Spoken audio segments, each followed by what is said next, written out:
Pesa ni concept. It's intangible and spiritual. Ndio maana hata hela yako ukiichukua 10,000 imeandika fedha halali kwa malipo ya shilingi 5,000. Kwa malipo ya shilingi fedha halali. Kwa nini imeandikwa halali, haijaandikwa tu fedha kwa malipo ya shilingi 5,000? Kwa nini wameongeza halali? Kwa nini? Kwa sababu imehalalishwa. That's not money. The real money is somewhere. Na kuna 3 function of money. Watu wamesoma accounts. One is exchange of value, second unit of account, and third is store of value. Kwa hiyo fedha hizi kana hela mnazoziweka mkononi zina function 3. Ina store value, inatunza thamani. Hiyo thamani iko wapi? Where is that value comes from? It comes from you.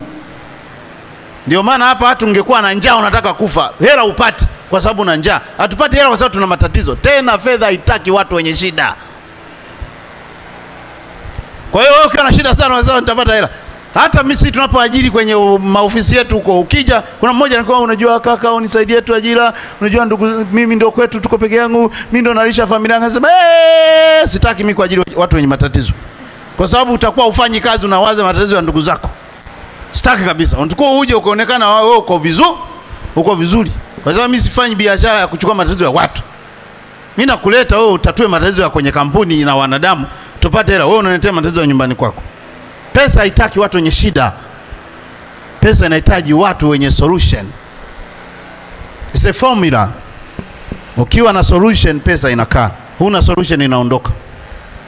It will go. Somebody will take it from you because it is an exchange of value. Because you don't have value, somebody will give you a value and they will take that money to him. Ndio maana una chai, una njaa, unaenda kununua mkate. The guy has a solution, you don't have mkate, so you have to pay money. Warokole hapa ndio watu elewani. Wanaomba ili wapate value. Prayers cannot give you value if you are doing nothing. But the word of God will give you value. Oh, yes. Not prayers. Kwanza unatakiwa uombe pale unapoona kuna nguvu za giza. Sio hata pa kutumia akili unaomba. Hey, my friend. Baba shusha pesa. Unasema nimeona watu wanapiga fimbo chini. Achia hela. Achia hela, nikasema kwisha habari yao. Hela, mbinguni hamna kiwanda cha hela. These are things viko hapa duniani tuweze kusurvive. Mbinguni hakuna matatizo, so there is no money in heaven. The money exists because there is problems here.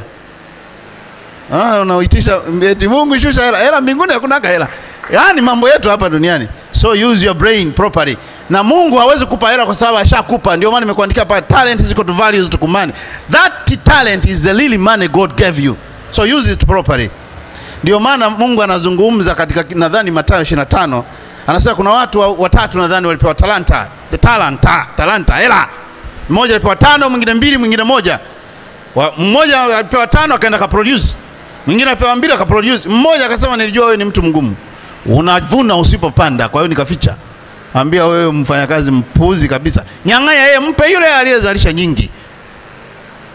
Alafu akasema mwenye nacho atafanyaje? Asiye nacho hata kile alichonacho atanyang'anywa. Mimi nikichukua hiyo kauli, unajua neno la Mungu lina tafasiri nyingi. Wewe hapa duniani kama huna kitu, hata ulichonacho utanyang'anywa kwa sababu you don't have any service or product. Whatever money comes to you, people will take it.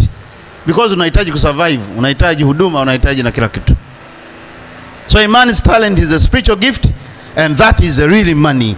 So kama unataka kuomba Mungu na unataka hela, njoo ugalagale kanisani mwambie Mungu, who am I? Hayo ndio maombi.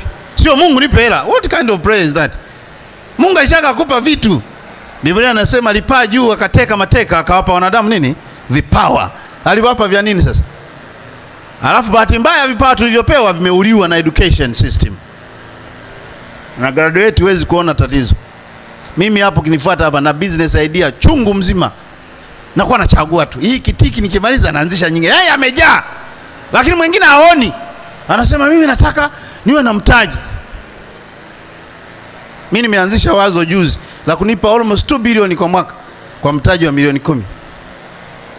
Alafu natumia hela za watu kupiga hela. Ama maisha sio magumu kiwa na maarifa. Kama una maarifa, yuri safa. Watu wengine wanasema mbona tusimanga? Sikusimangi, naongea ambayo yamekushinda ndio tatizo. Ungekuwa umekuweza usingeona kana kusimanga. Okay? Tunaelewana wapendwa? Tunaelewana? So the talents now generates the value. Tumesema tufundishane personal value. Then that value, the exchange of this value, which is packed in form of goods or service, then earns you coin or paper. Ambao ni ndo mnaita hela sasa. Kazi ya coin na paper ni kama kibebeo cha kutoa thamani iliyoko kwa huyu bwana na kupeleka kwa huyu binti. Sasa inapeleka kiasi gani? The produced value unlocks the earning potential. If you have bigger value means you are solving big problems.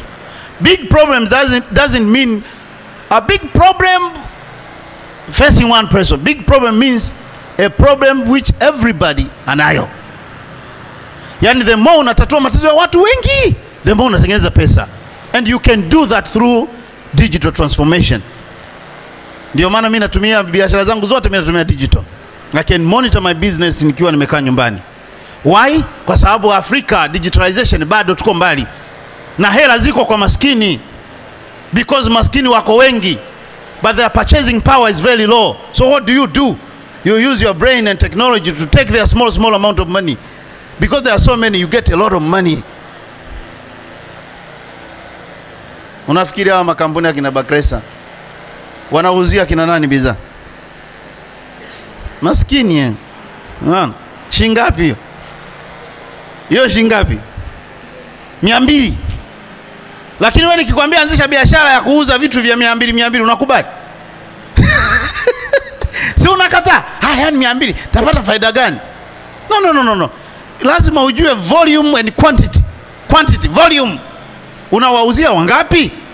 Mtu huyu katengeza biskuti milioni 7, anauza 200. Chukua milioni 7 mara 200 uone shingapi. Na hapa huyu sio ameuza kwa final consumer. Hapa kuna chain of distribution. Kutoka kiwandani kuna main distributor kampa sub distributor kampa retail kampa final consumer. Watu wengi kwa 200. Sasa jiuliza di produce kwa shingapi kiwandani? Wewe unaambiwa uuze mandazi unakataa. Halafu huko unalia kanisani. Ujinga mtupu. Kazi ya elimu ilitakiwa ujiulize, hivi nikiuza mandazi kwa watu 30,000 napata shingapi? Unapata mahela mengi. Sasa nauzaje mandazi kwa watu 30,000? Hilo ndio swali. Na hapo ndipo ukisikia innovation and creativity inaanzia hapo. Kwa kujiuliza maswali. Sio umesoma education unataka kutafasiri Kiswahili. Alafu unataka kutafasiri in conventional way. You can do that. Lakini how do you reach so many people through technology? So unless education facilitates on the value creation, an individual cannot earn coin and paper. Sawa pen? Kama elimu yako haita facilitate ku create value ambao value yako inatokana na talent. Manake according to Socrates anakuambia elimu ni mchakato wa kuibua mawazo bora yaliyoko ndani ya akili yako. Kwa kama elimu yako uliyoisoma haikuchokoza uwezo ulioko ndani yako ukaamka, wamekuua. That's why you cannot see anything. So what do? Start following your abilities. Hapo ulipo unajua kila kitu unachokitaka. Si ndio hivi? Yes. Na unajua unachokifanya, unachokipenda, unakijua.